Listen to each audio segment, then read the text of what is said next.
Doctor Rajendra Prasad ji का जन्मस्थली के सामने, आवास के सामने आज बहुत ही भव्य तरीक़ा से प्रतिभा सम्मान समारोह किया गया। सर, आज इस मौके पर क्या कहना चाहेंगे? देखिए, डॉक्टर राजेंद्र प्रसाद जी का व्यक्तित्व, कृतित्व आम जनता को पहुँचे, क्योंकि उनके इन पहलुओं पे किसी भी सामाजिक क्षेत्र पे आम जनता को बहुत जानकारी नहीं है।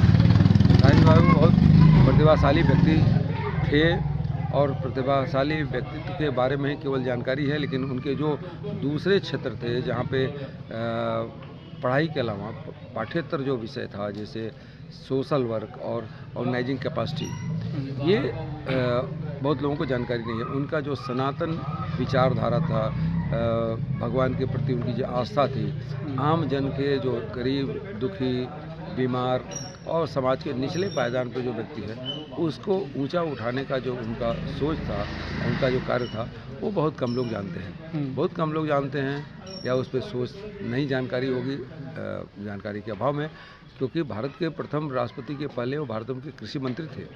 तो भारत के प्रथम कृषि मंत्री का क्षेत्र ये पूरे भारत में कृषि के क्षेत्र में 1 नंबर पे होना चाहिए। यहाँ के किसान के बेटे जाके पलायन करके बाहर नौकरी कर रहे हैं, तो किसान और ज़मीन उपजाऊ है, माँ सरयू साक्षात इसकी पाँव पखारती है, और इतने उपजाऊ भूमि का है क्षेत्र, और यहाँ के किसान, जहाँ भारत के प्रथम कृषि मंत्री इसी क्षेत्र के डॉक्टर राजेंद्र प्रसाद जी जैसा व्यक्तित्व, और किसान के बेटे पलायन करके बाहर जाए, और कुल मिला के क्षेत्र में उनकी जो प्रतिभा थी, उनका जो सोच था, उसका उपयोग नहीं हो पाया।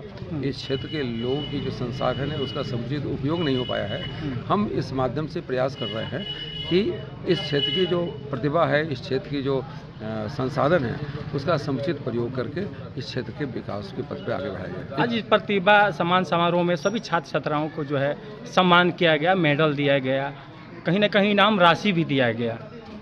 मतलब क्या संदेश देना चाहेंगे? जो देखिए, यहाँ पे प्रतिभाओं में आपको जान के आश्चर्य होगा कि डॉक्टर राजेंद्र प्रसाद जी को आगे बढ़ाने में उनके भाई महेंद्र प्रसाद जी का बड़ा योगदान था।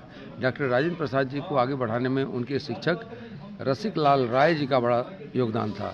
डॉक्टर राजेंद्र प्रसाद जी को आगे बढ़ाने में कैम्ब्रिज विश्वविद्यालय, कलकत्ता यूनिवर्सिटी में प्रोफेसर सतीश चंद्र मुखर्जी जी का बहुत बड़ा योगदान था। तो किसी भी व्यक्ति को आगे बढ़ाने के लिए उसके परिवार, उसके क्षेत्र के, उसके शिक्षक का बड़ा योगदान होता है। इसीलिए आज हमने जो मेधावी छात्र हैं इस क्षेत्र के, उनके अभिभावक को महेंद्र प्रसाद सम्मान से, उनके जो शिक्षक हैं जो छात्रों को आगे बढ़ाने में बड़ा सहयोग किया है, उनको रसिक लाल राय सम्मान से सम्मानित किया गया।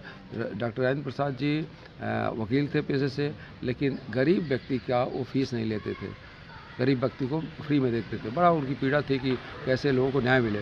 तो आज हम लोगों ने यहाँ पे अधिवक्ताओं को प्रेरित किया है कि वो एक डॉक्टर राजेंद्र प्रसाद जी के सहयोगी रहे ब्रजकिशोर प्रसाद जी, उनके नाम पे ब्रजकिशोर प्रसाद सम्मान दे के एक अभियान चलाया गया है कि गरीब आम जन के न्याय मिलने में उनको न्याय खरीदना ना पड़े और पैसे के अभाव में न्याय से वंचित न रहें। चलिए, जिस तरह से यह सम्मान समारोह हुआ, जो भी अतिथि आए थे कहीं ना कहीं काफ़ी प्रशंसा कर रहे थे कि इस तरह का जो समारोह हो रहा है आपके द्वारा, कहीं ना कहीं जितना प्रशंसा किया जाए उतना कम है। चूँकि अगर जो आदर्श है डॉक्टर राजेंद्र प्रसाद का, उनके कदमों पर अगर चला जाए तो कहीं ना कहीं अगर थोड़ा भी अगर उनका अगर स्वभाव अगर आए सभी बच्चों में तो काफ़ी अच्छा रहेगा। लेकिन क्या यह जो मकान है, जो भवन है, और यहाँ के जो अगर देखें एरिया जो है, क्या डेवलप नहीं होना चाहिए?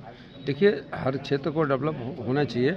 मेरे कहने मतलब कि डॉक्टर राजेंद्र प्रसाद जी के नाम पे कृषि विश्वविद्यालय है और वो मुजफ्फरपुर में है। उसका एक संस्थान, एक पार्ट दिल्ली में चला गया, यहाँ से शिफ्ट होके। डॉक्टर राजेंद्र प्रसाद की धरती पे उनके नाम पे कोई कार्य नहीं हुआ और उनके नाम पे विश्वविद्यालय, कृषि विश्वविद्यालय है। वहाँ पे रिसर्च होते हैं, लेकिन उस रिसर्च का उपयोग इस राजेंद्र प्रसाद की भूमि पे होना चाहिए, जो नहीं हो पाया है कहीं ना कहीं राजनीतिक शून्यता के बाद। अंतर्राष्ट्रीय पुस्तकालय का बोर्ड लगा है। देखिए, मैं जो बात कर रहा हूँ कि राजेंद्र प्रसाद जी के नाम पे एम्स में एक आँख का अस्पताल है। क्या राजेंद्र बाबू के नाम पे आँख का अस्पताल दिल्ली में है तो इस क्षेत्र के जो राजेंद्र प्रसाद जी के लोग हैं, इस क्षेत्र की भूमि के जो लोग हैं, क्या आँख के इलाज से वंचित रह जाएंगे? उनका एक उस आँख के अस्पताल का एक सेंटर यहाँ जीरादेवी में भी होना चाहिए। राजेंद्र कृषि विद्यालय का एक सेंटर यहाँ जीरादेवी में होना चाहिए। राजेंद्र विधि विश्वविद्यालय है प्रयागराज में।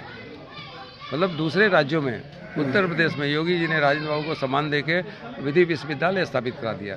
यहाँ की मिट्टी में भी कुछ होना चाहिए। हम लोग लोगों से बात कर रहे हैं कि लोग इस सच्चाई को समझें और कहीं ना कहीं कुछ कमी है, नेतृत्व का अभाव है। इसको मतलब जिम्मेवार किसको मानते हैं? देखिए, सबसे बड़ी बात होती है कि समाज में जो जनप्रतिनिधि होते हैं, जनप्रतिनिधि का काम, उसका नाम ही होता है लीडर, या लीडर मतलब नेता। नेता का मतलब कि समाज को सही मार्गदर्शक देने वाला। तो जो मार्गदर्शन दे सके वैसे नेतृत्व का चुनाव करना चाहिए, और कम से कम ऐसा व्यक्ति जो क्षेत्र के विकास के बारे में विधानसभा में, लोकसभा में आवाज़ उठाए, उसके लिए संघर्ष करें। केवल बात करने से नहीं होता, उसके लिए काम करना पड़ता। अपना परिचय दे दें। मैं इंजीनियर प्रमोद कुमार मल, भारत गौरव देशरथ राजेंद्र मेमोरियल फाउंडेशन का महासचिव हूँ। यहाँ इस भूमि में यहीं का रहने वाला हूँ। यहीं पे पास के पूना गांव का रहने वाला हूँ। सिवान में मेरा आवास है, मेरा कार्यालय है। यहाँ पे जीरादेवी में मेरा कार्यालय है, और हम लोग इस क्षेत्र में काम कर रहे हैं। जी, बहुत बहुत धन्यवाद। चलिए।